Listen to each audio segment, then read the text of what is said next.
I'm going to interrupt your lunch. I think that was mentioned yesterday about can't do two things well at the same time yesterday, but we're gonna try to do it again today. I have some bad news and some good news. The bad news is that Mr. Chris Inglis, the Deputy Director of NSA, who was scheduled to be our speaker, had to cancel due to a White House meeting he was called to. Now, I don't understand why the White House takes priority over the McCain conference, but I'm having to live with that. The good news is Mr. Inglis is an Air Force Academy graduate, and his surrogate, who's coming in his place to speak, is a 1980 Naval Academy graduate. So we actually have bumped up the quality of speaker. Where's Jim Cook? I'm sorry. Our keynote speaker today is Rear Admiral Cox, the Director of Intelligence for the U.S. Cyber Command. Admiral Cox's career has taken him all over the world, where he has provided critical intelligence support in every major conflict our country has faced in the past 3 decades, from Libya to Kosovo, from Haiti to Iraq, from the Persian Gulf to Afghanistan. Additionally, Admiral Cox has made his contributions as the officer in charge of the U.S. Atlantic Command Joint Intelligence Center, the Flag Secretary for the Supreme Allied Commander Atlantic, the first intelligence officer to serve on the CNO's Strategic Studies Group, commander of the U.S. Central Command's Joint Intelligence Center, the head of the Multinational Intelligence Task Force investigating the sinking of the South Korean warship, the Chonan, and the director of the National Maritime Intelligence Center. He's had an illustrious career. We're very fortunate he was able to clear his calendar for us at short notice to be with us this afternoon. Please join me in welcoming Admiral Cox.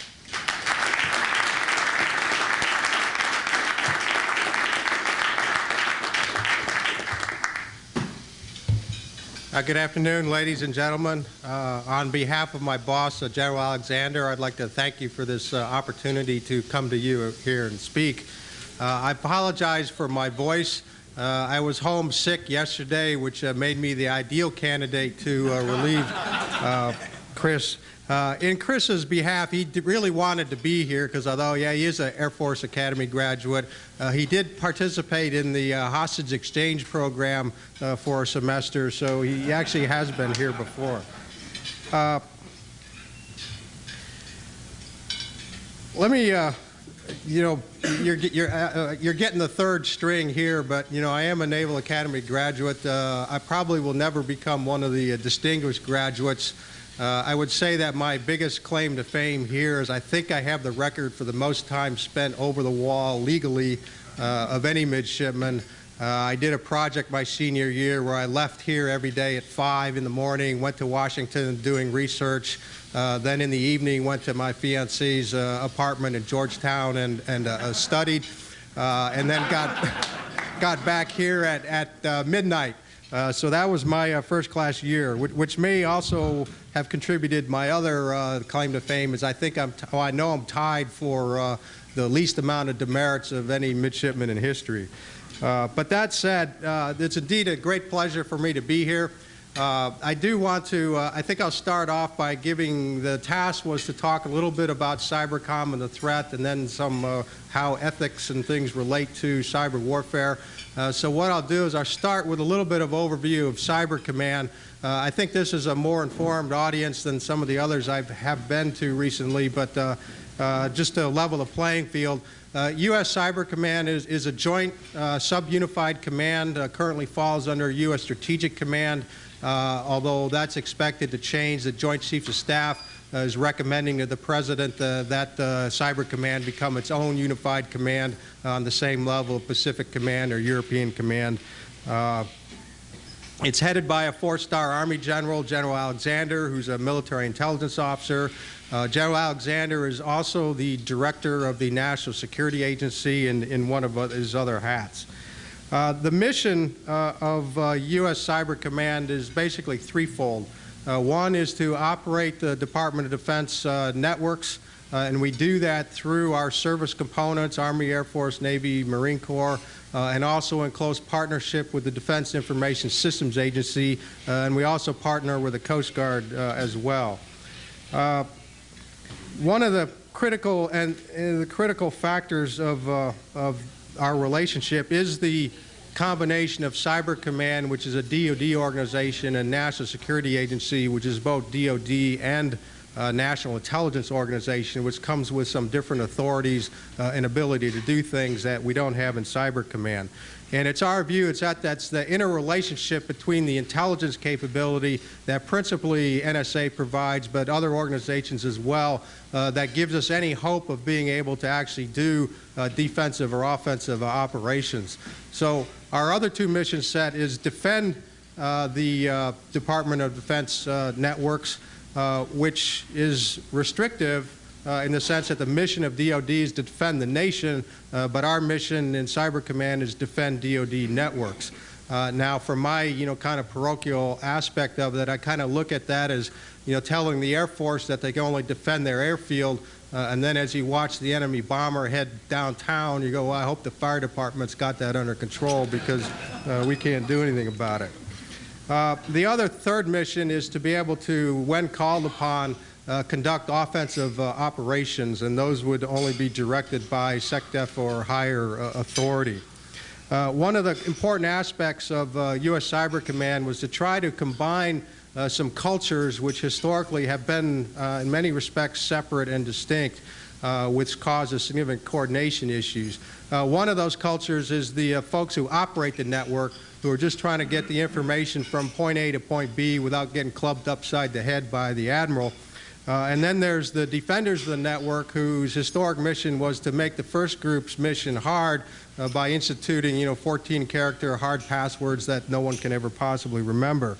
But what those two cultures had in common was generally that they operated at a relatively low level of classification, secret or below, and were separated from the intelligence that was available out there, which made their mission of trying to defend and operate the networks incredibly difficult because they had no clue what's going to be coming and hitting them until the round bounces off the armor plate or goes through the armor plate, and then they try to figure out, what happened. The other two cultures, conversely, are the, I would characterize them as the exploiters or your intelligence guys, and then the attackers. And what they have in common is they have historically operated at very high levels of classification, compartmented, top secret, SI, STO, SAP, whatever, and they're extremely reluctant to share whatever it is they know about anything with certainly the defenders and the operators. What they do have in common is the key to both exploitation and attack is to be able to get into the adversary's network. And it turns out that there's a huge amount of work that's involved in doing that, most of it of intelligence nature of some kind. So where it leads to friction between those two groups is that most of that effort is done by the exploitation or the intelligence side of the house. And then kind of at the very end game, the attackers go, gee, we'd like to take all this work and this access that you're getting all this great intelligence, and we'd like to throw a cyber Molotov cocktail in there, which the exploiters tend not to appreciate very much. So we have all those four cultures now, trying to live happily together in Cyber Command. And again, the objective is to try to, if you're going to be able to do offense and going to be able to do defense, you have to have all four of these things working together, sharing information, and that's tough enough. And then when you get into how we do it with the rest of the interagency and international partners, it's extremely challenging. So let me talk about the threat a little bit because, I'm an intelligence officer and my own bias on that one is that without the focus on the threat, the rest of this is pretty much a glorified national jobs program. So you'll forgive me my conceit on that. But at a recent conference, I characterized the current situation as a global cyber arms race, which I kind of viewed as not particularly insightful, kind of a dog comment. But the press seemed to really like it, and as a result, my Google profile has gone up by about 100-fold in the last week just for that. But essentially, that's exactly how I would characterize it. Before getting into that, I was just digress a little bit on I think something which is very problematic in this regard, and that's the use of the word attack. I think confuses the heck out of everybody, and the cyber community, justifiably so, but it's kind of very loose in how they use that term. And so when the American people, every day you pick up the paper and you read, I don't know, whatever number with a whole lot of zeros after it, there's how many of these attacks going on every day. And then they look around and they go, life goes on as normal and my computer works, so, what's the big deal? When in fact this threat is growing at a very rapid and a dynamic pace. It's not proceeding in a linear fashion at all, or certainly not leisurely. And in fact, the nature of the threat is on an accelerating curve. But when we talk about the attack, the vast majority of things that we're seeing nowadays is I would characterize as either criminal or intelligence exploitation of some kind, reconnaissance, surveillance, probes, espionage. Certainly what's hurting the United States nowadays is industrial espionage through cyberspace on a massive scale, perpetrated primarily by China, but not exclusively, which some people have characterized as the greatest theft of national treasure in history. I would say at least since Pizarro looted the Incan Empire, but it's massive, pervasive, and actually very, very effective. The things that the Chinese in particular have been able to abscond with, they're not into our classified networks, but they're into networks that they're getting extremely sensitive material. They're not having much luck getting into DoD networks. We've actually hardened those up quite well, actually, over the last couple years. But as a result, their increased level of effort is just going against softer targets, principally cleared defense contractors, and to a certain extent the commercial things, and they're having a field day doing that. Higher up on the evolution is what I frequently called attacks, but they're disruptive events. Some of these events can be very severe.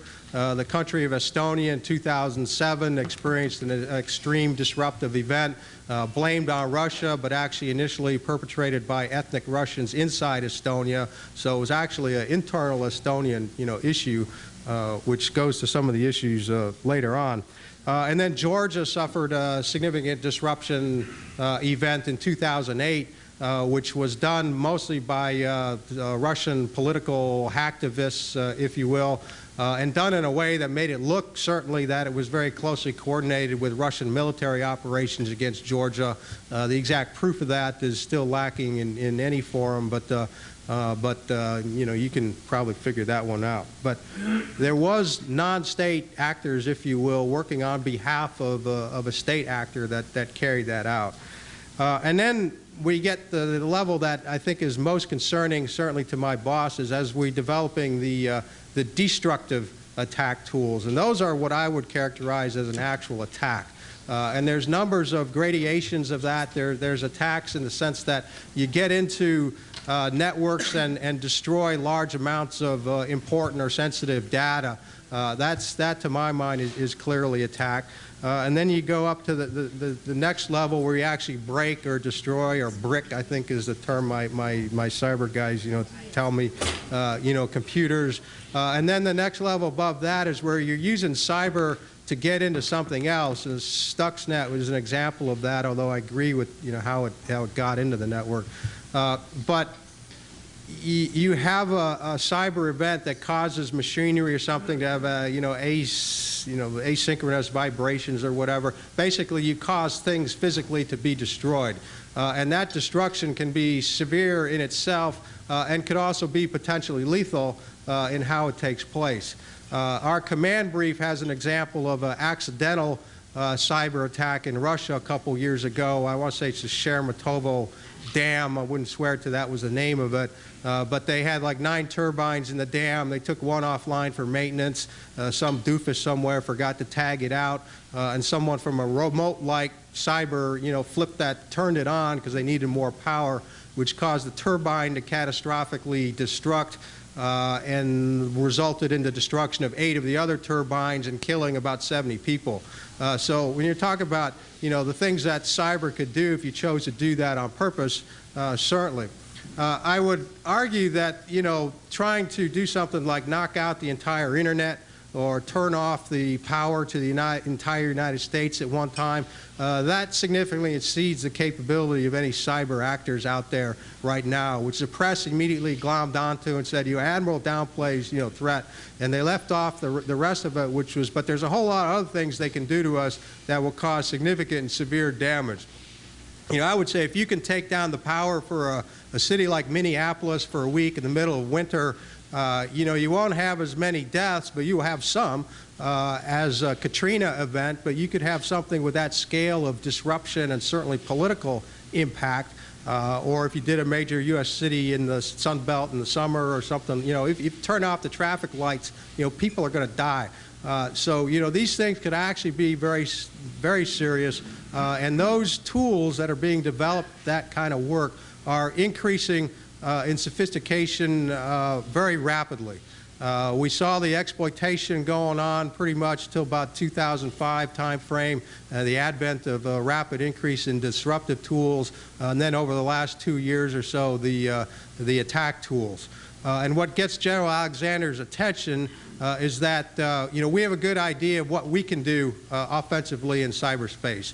And then through our intelligence capability, we have a pretty good idea of what some of our major adversaries, how long it takes them to get to the same level of capability, and that time is distressingly short. They're talking, 18 months, 2 years in some cases.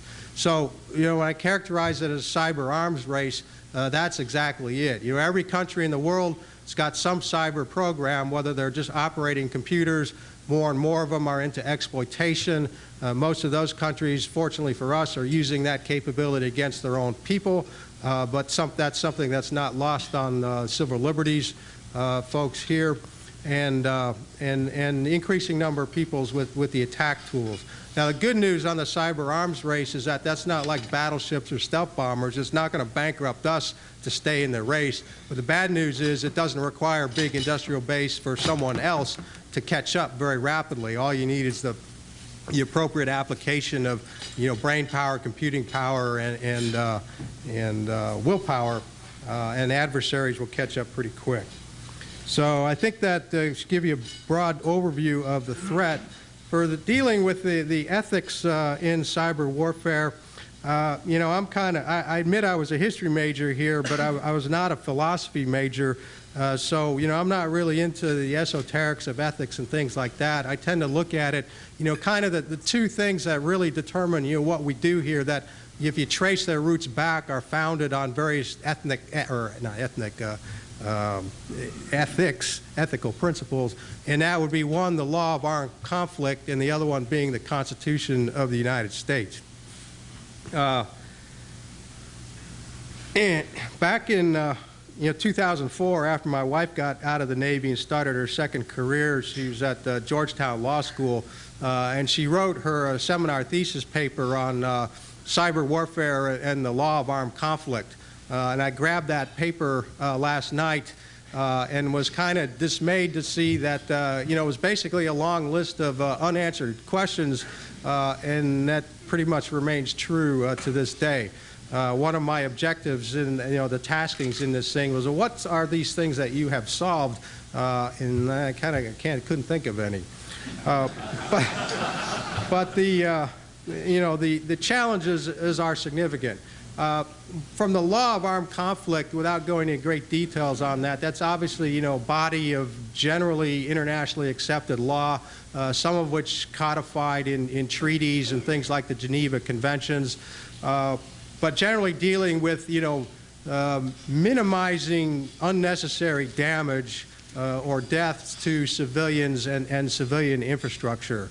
And I think that particular concept I'll show here in a minute, flows all the way through the cyber warfare in the sense that it's going to be really hard to do that because fundamentally any cyber war is going to be fought in civilian space and have profound impact on civilians.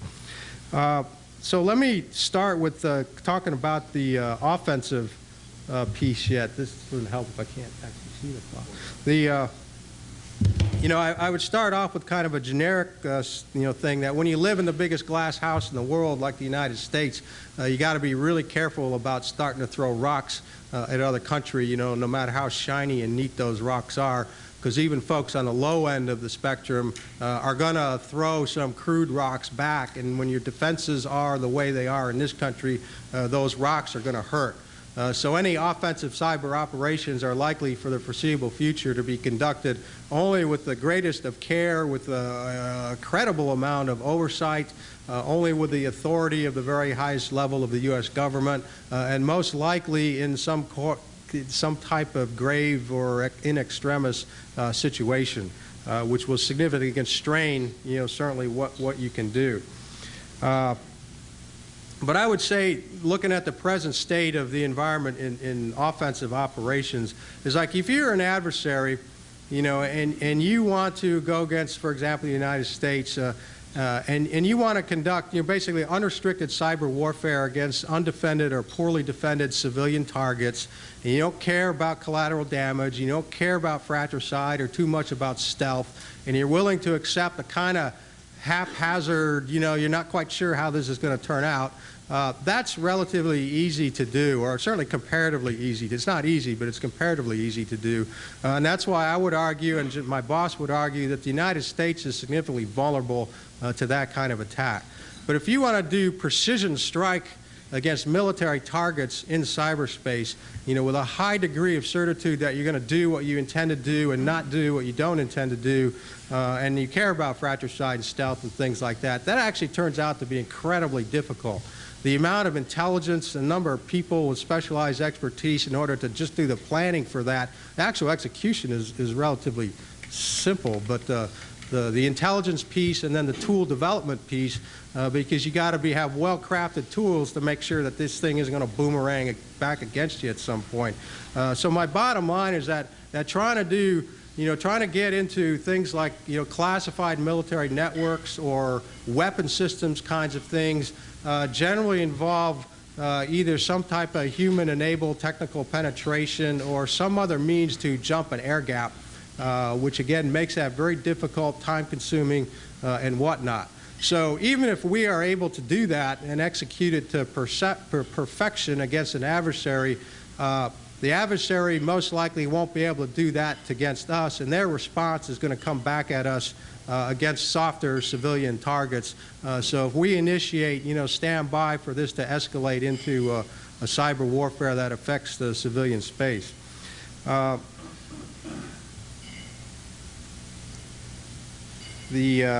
Lost my train of thought on that one, but it'll come to me. But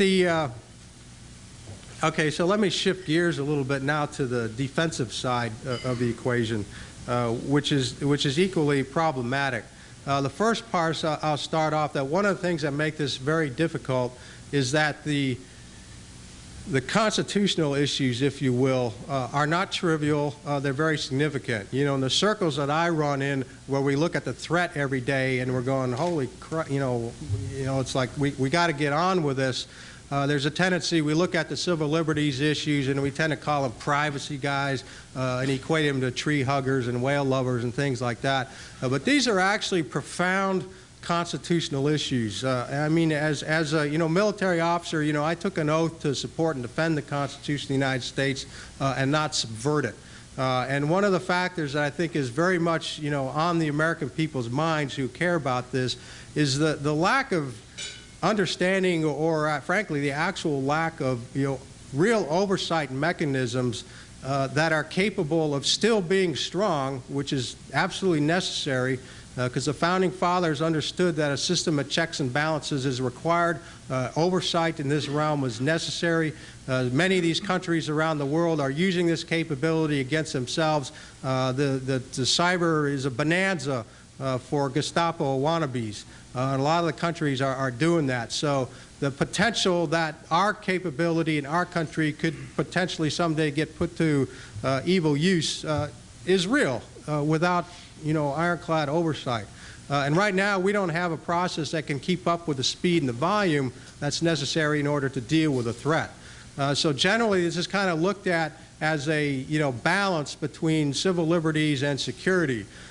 General Alexander's view is that that's a old paradigm that we really need to try to get past, because we got to be able to find a way to do both.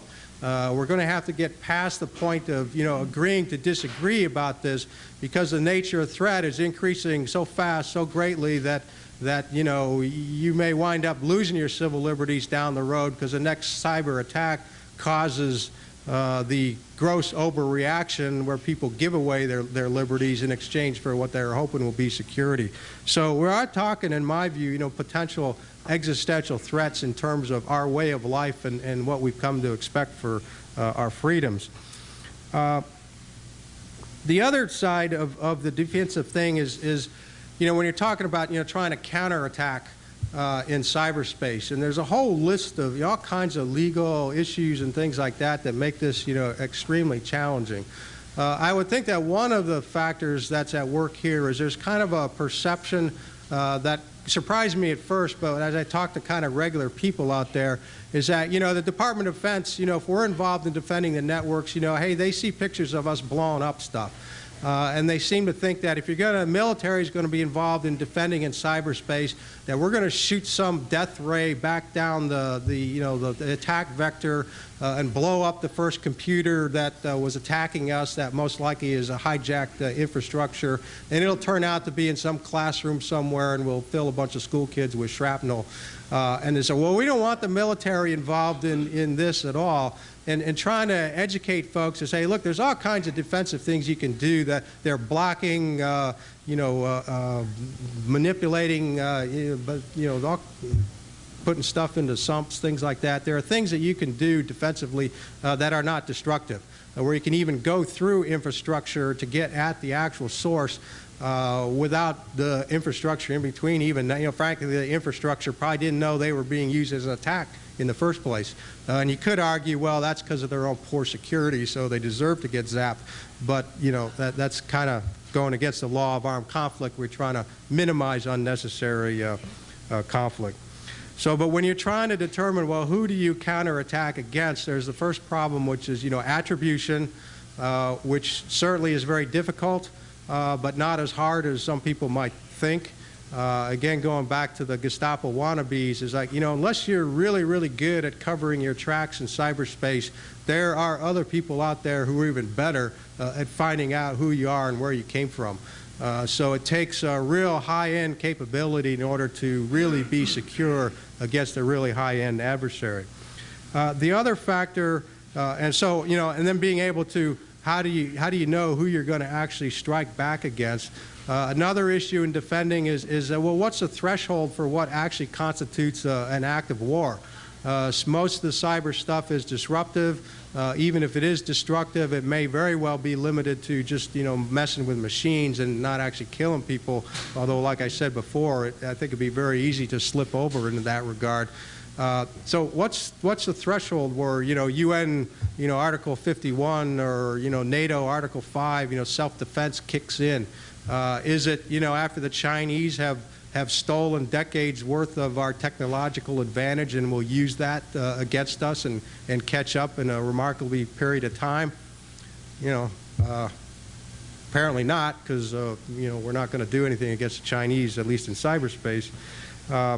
Well, very, very difficult challenges without a lot of debate in the interagency and not a whole lot of solutions to that.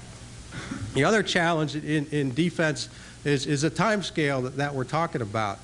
If you're under a disruptive event, you can call a conference and figure out, okay, you do this, and find a way to make the pain stop. But if it's a destructive event, by the time the guy looking at the board goes, yeah, something's not right, it's too late. Whatever's been destroyed has been destroyed. So again, going back to the intelligence piece, unless you have a good idea of what's coming at you before they send it at you, defense becomes very, very difficult. But if you are going to be able to defend against a destructive thing, one, you got to know what it is so you can develop the countermeasures. But two, you have to have them in place so that they can operate in an automated fashion, because humans will never be able to think and do something about it in time to be able to stop a destructive event. And then you're just left with, dealing with the consequences, afterwards. Another issue in defense is, the role of essentially non-combatants. You don't need to be a nation state to do something extremely damaging to the United States. You just need to be a smart guy with a computer.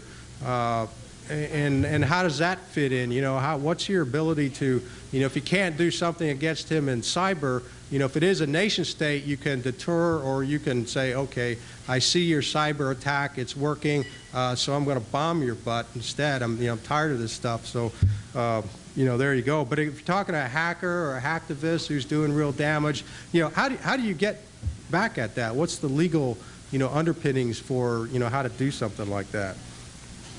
So I think all of this discussion of ethics in cyberspace, if I have any kind of bottom line, is that it's still a very much unsettled regime, and which is kind of keeping with everything else in cyberspace right now. It's like, if you're out there and you say, I know exactly what the right path is to deal with civil liberties, to deal with the threat, to deal with whatever, I think you're probably pulling our leg. This is an extraordinary learning experience for everyone who's involved in it. As someone earlier mentioned, the domain is constantly changing day by day. I mean, the weather on the ocean, changes day by day, but the ocean is basically ocean. But cyberspace is, it's a domain that's constantly evolving. And what exactly the right answers is to all of this, I think will evolve. So my hope would be Congress and the interagency and places like that, reach the conclusion that you're not going to come up with a perfect piece of cyber legislation. You're not going to come up with a perfect piece of cyber, interagency coordination. But get the 80% solution and realize that we use the system of checks and balances and correct it. And if you don't get it exactly right the first time, go back and fix it and alter course. Because if we just sit around and keep talking about it, we're going to get whacked here pretty soon by somebody. So I think with that, I'll cut it off and open it up to any questions you may have.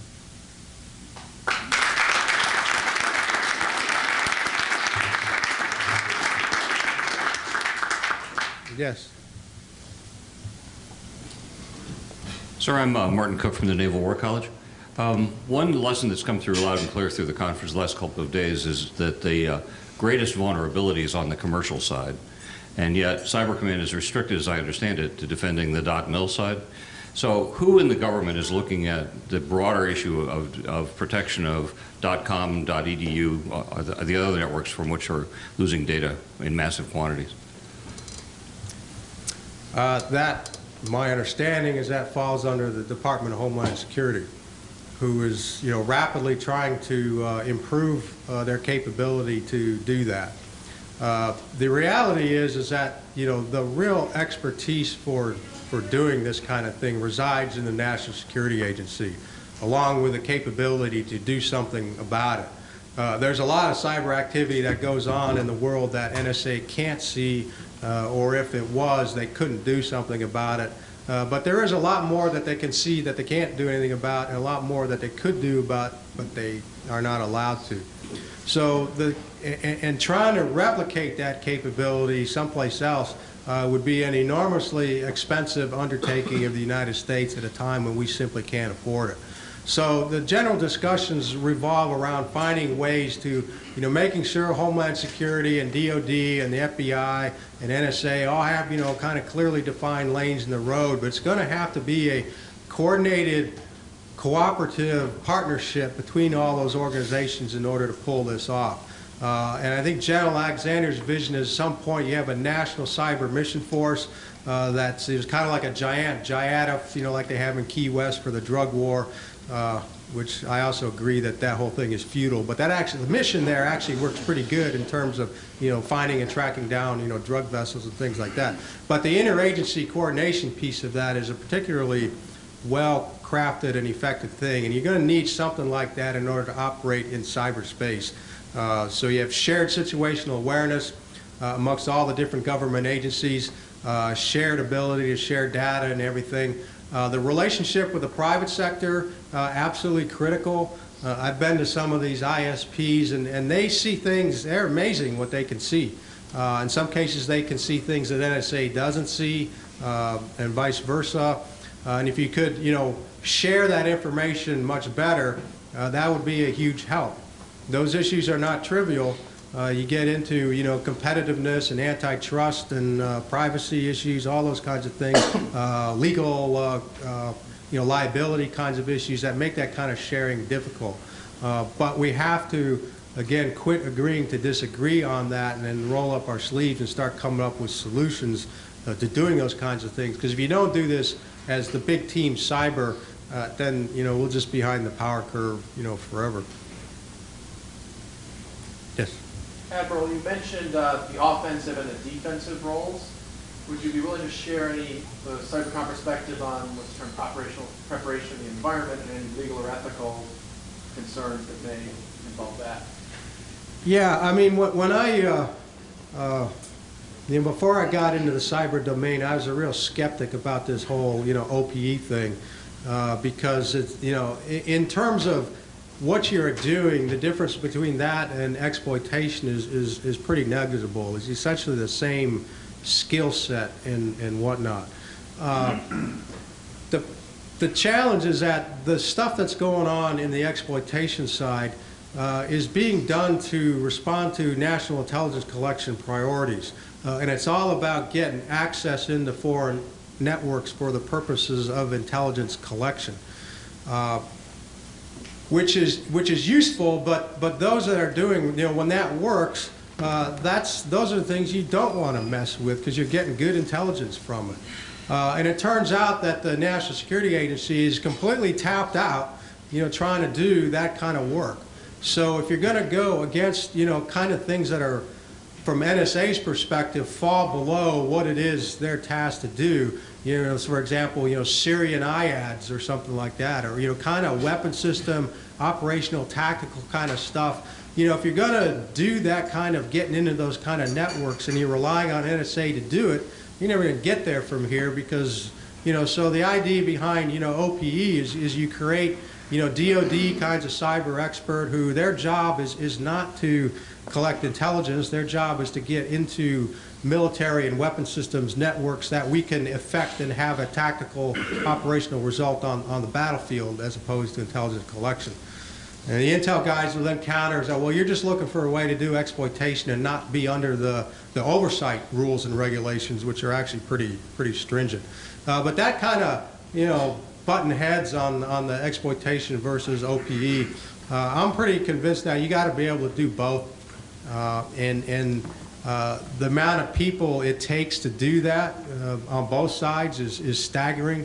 So when Cyber Command goes to Joint Staff and other people with a personnel bill for this, and it's how many thousands, the sticker shock is just, pretty incredibly high.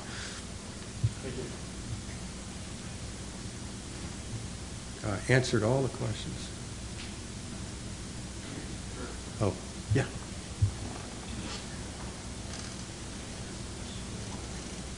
So I'm a third class Egan. I was just wondering, over the past 200 years, we've been relatively successful at defending our nation's physical borders. Given the extent of the cyber coastline, you might call it, do you think we'll ever reach a point in time where we'll be as successful at defending ourselves from cyber attack?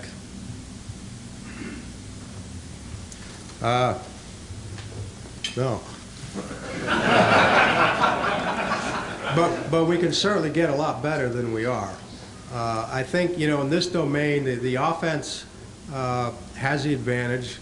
And, go out through the history of warfare, the, yin and yang between offensive and defensive goes back to, the dawn of time. But my view as I look at this, I think, offense is almost always going to be in the ascendancy in this particular domain. That said, you have to tighten up your defenses to keep out the cheap shots and the easy kills and, and make it hard on the enemy's offense in order to do something. So in my view, every effort that goes into the defensive side is important and necessary. And because, if you say, well, it's just too darn hard, we quit, that's not going to stop the offensive guys from keep getting better and better. So you can't unilaterally get out of this arms race. But, most of the defensive is, again, it's driven by intelligence. If you can, that's how we're able to defend DoD networks right now. is by extending NSA's intelligence collection efforts so we know what's going to hit the DoD net in many cases before they shoot it against us. So the countermeasures are in place. And we do it in a way that the adversary can't figure out what's happening to it, so they don't see it bouncing off.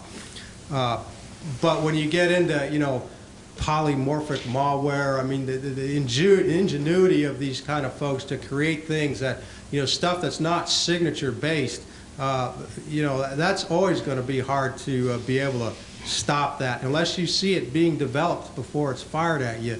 You know, if they're able to cover their R&D tracks, you know, that kind of thing, the defensives are not going to work. So even the best defenses, you're going to have to, you know, figure that some is going to get through, which then requires layered defensive systems, resiliency built in the network so that you can absorb some hits and still be able to do the actual cyber mission.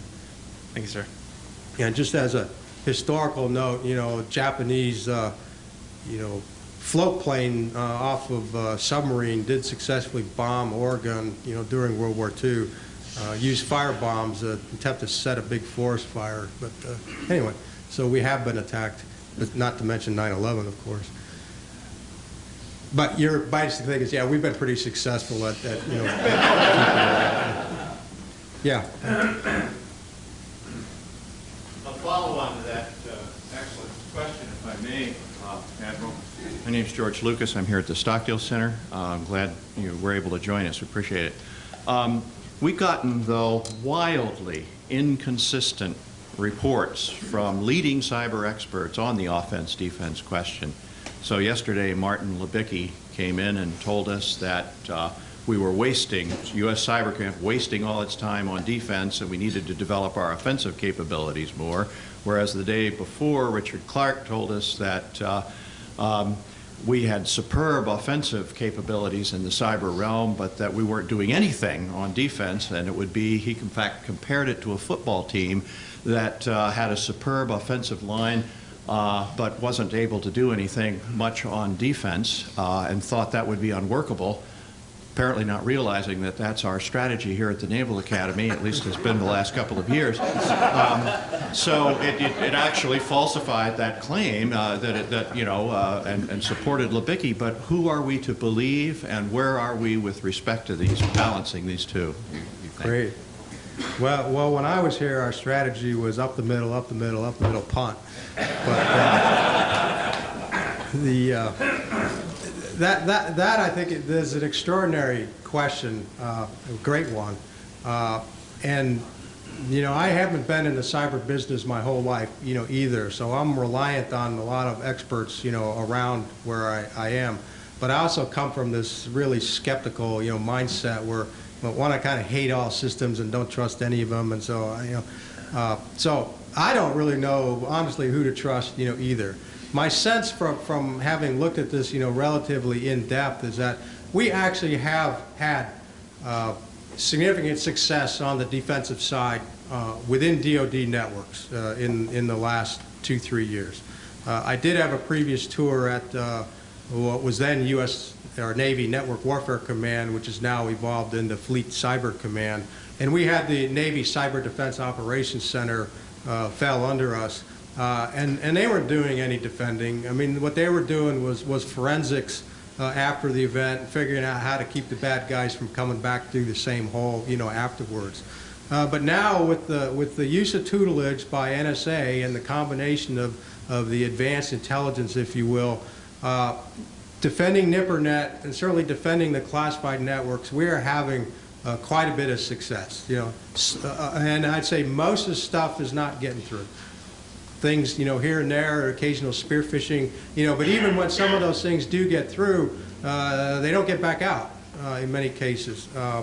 Because, again, going back to the layered defensive approach that we have in place. And we did have the defense industrial pilot, which is actually still going on, where defense contractors and some ISPs who volunteered to participate, we were able to extend the tutelage boundary to those, you know, organizations. And it was, you know, certainly far from perfect, a lot of learning going on, but it basically worked. And the concept is that you could take that and you could expand it to defend the whole country. Now, trying to scale that to that level presents some serious challenges, as well. But going back to, I'd say on the defensive side, I don't think it's a waste. I think it'll always be behind the offense. But for crying out loud, Zimbabwe, has created a cyber program, and if you don't do anything on defense, you lay yourself open to them getting in a cheap shot on us.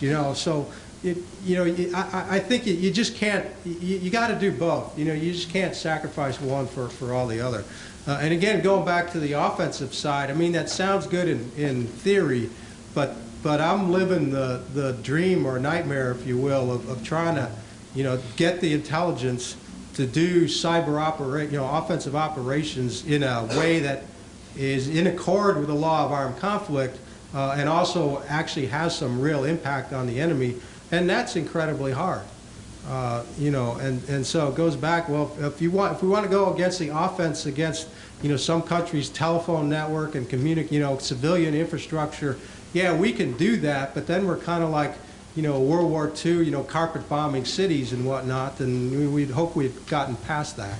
So I don't think one of those is the answer. You got to work both. You got to have an offensive capability in order to have any measure of deterrence against the enemy as well. So balanced attack, I guess. Yes. Sorry, one last question. You mentioned autonomous active defenses, and so I was wondering about the autonomous part of this. Do they autonomously put up shields, so to speak, or do they shoot the arrow, or do they shoot the archer? How does that work? Well, you will very quickly discover the shallowness of my technological expertise in this regard.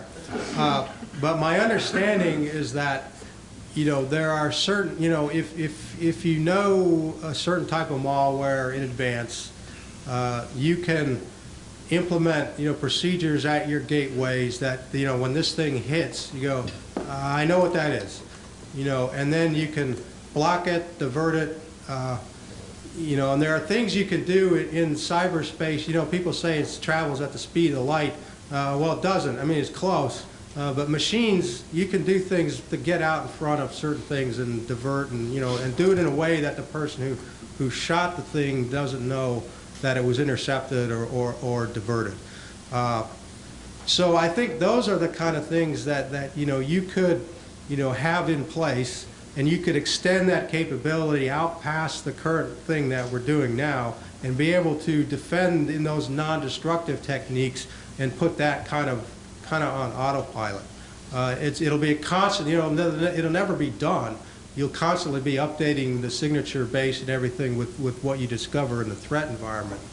I think more problematic is something that would be a counterattack that would result in a destructive event on the other side. I think that I don't see that being approved anytime soon. Again, because it's very difficult to know for sure. Because again, whether the environment's constantly changing, we're finding, when you do a target folder for a cyber attack, all targets will change over time. But your conventional targets, you can kind of put those up on the shelf and look at them, every couple of weeks or months or something. But your cyber targets could conceivably change day by day, hour by hour. And you don't know for sure what your collateral damage impacts are unless you know exactly what you're looking at that particular instant in time. So trying to have destructive things in the bag ready to go, I don't see that happening. But I do think you could have these non-destructive techniques in place that could be used to defend .mil, .com, Give Admiral Cox another hand.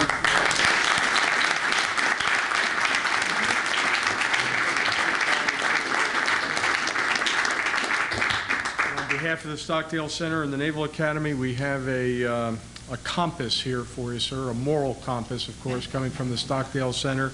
And I'm sure everybody from Cyber Command can stop by and just get realigned each day and make sure we're on track. Thank you very much, sir.